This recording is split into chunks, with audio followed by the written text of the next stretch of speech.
Hi, hello, namaste.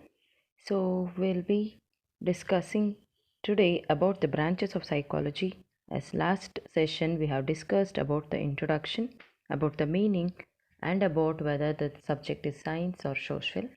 So, from VP platform, as regular, Thursday, we'll be discussing about the learning aspects, and today the topic is session 2 and the branches of psychology. So, you can see the branches here. So before going to the branches, let me explain you about the definition of psychology. Okay. So last time also I have explained about the definitions. This time it is another two definitions. One is from Dr. Arham. So according to him, it is a study. It is a scientific study about the behavior of a human and animals. Okay. The behavior is studied here in the psychology. And according to Woodworth, psychology is the behavior or it's a interaction of an individual with the environment. Okay, it's a study about the activities of an individual towards the environment as a psychology according to Woodworth. So after explaining about the definition, we'll be moving to the branches of psychology. So now, so there are different branches. So these branches are divided as pure branches and applied branches. Okay. Now I'll be discussing about the main branches of psychology where you have a good job scope. Okay.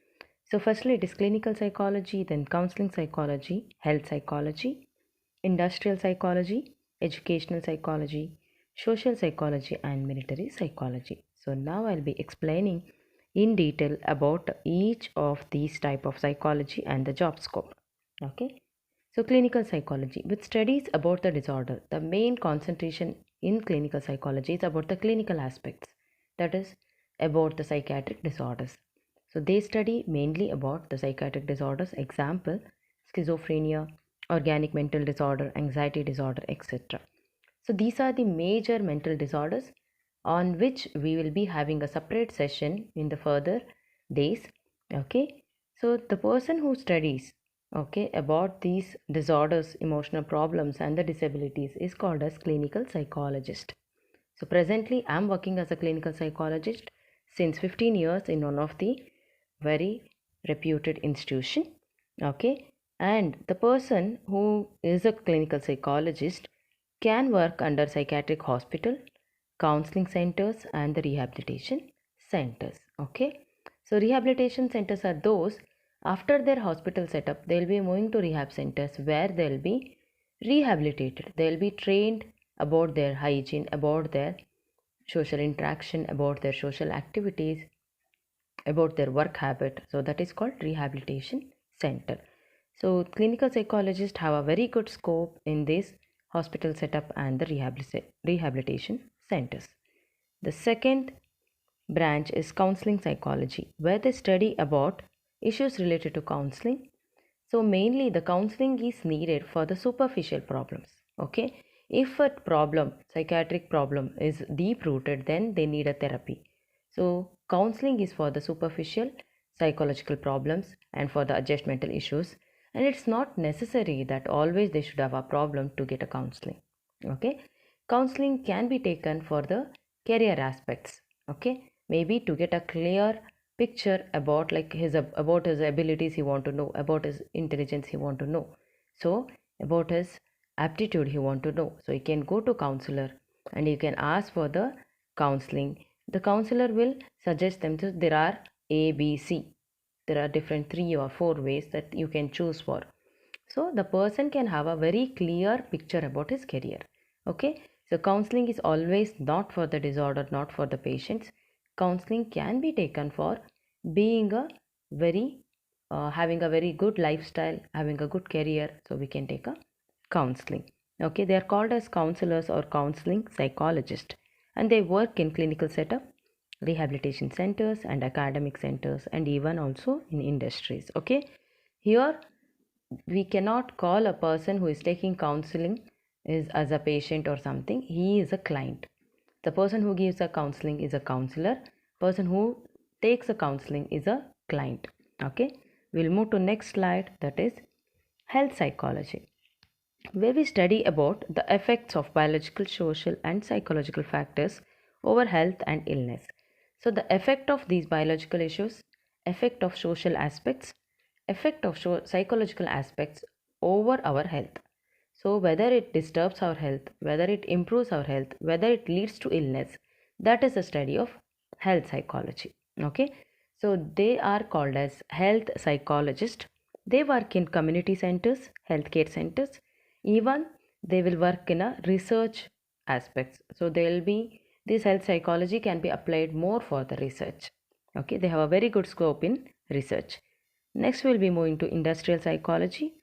So this is a study about a behavior of our employees, behavior of our employer and workplace, and it is about working environment.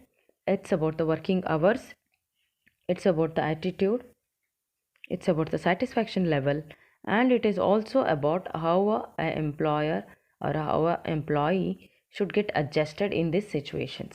Okay, and they also help in this health psychologist. We'll call them as a industrial psychologist who study about the industrial aspects. So they also help in recruitment in the industries. Okay, so they work in organization, industries, they work in managerial jobs and also in the marketing areas. So they are called as industrial psychologist. Next one is educational psychology. This is a study about learning aspects. So factors influencing the learning among the students. So it is about the students' attention span, their memory issues, their adjustmental problems, adolescence issues. Okay, and also about the teaching process, about the teaching aids, about the way the teachers take a classes, so the way the classes are divided. So regarding that, the educational psychologist will study, and they are called as educational psychologist, and their job scope is in schools, colleges, teaching setups and tutorials. Okay, the next slide is about social psychology. So it's a study about interaction in society, how an individual behavior towards a society and towards the other people. Okay, so they are called as social psychologist, and their job scope is in community centers, in marketing companies. Even they also have a good scope in research and even in the school setup. So social psychologists have scope in all these areas. Okay, and the next and the last psychology or the branch of psychology is military psychology. It's a study about military members, about decision making in the military setup, about their stress management, about their anger management, about their irritability as they are away from home, their adjustmental issues, and they are not having a good sleep, not getting a good food at times. They have to move to a different places, lots of issues. There'll be no shelter, there'll be lots of weather issues, all these things, how they have to handle. So that will be taught by military psychologist. So military psychologist will help military people how they have to handle these kind of situations. So military psychologists have scope mainly in military setup. Okay, so these are the different branches of psychology which we study. Just it is a very important branches actually, and we have many other branches like already I said, there are neuropsychology, there are geopsychology, there are community psychology and many other branches. Okay, but these are the main branches of psychology. I hope this is very useful for you to know about the branches of psychology. If you find these videos very helpful, please subscribe to our channel, and every Thursday you'll be getting these sessions one by one. So thank you so much.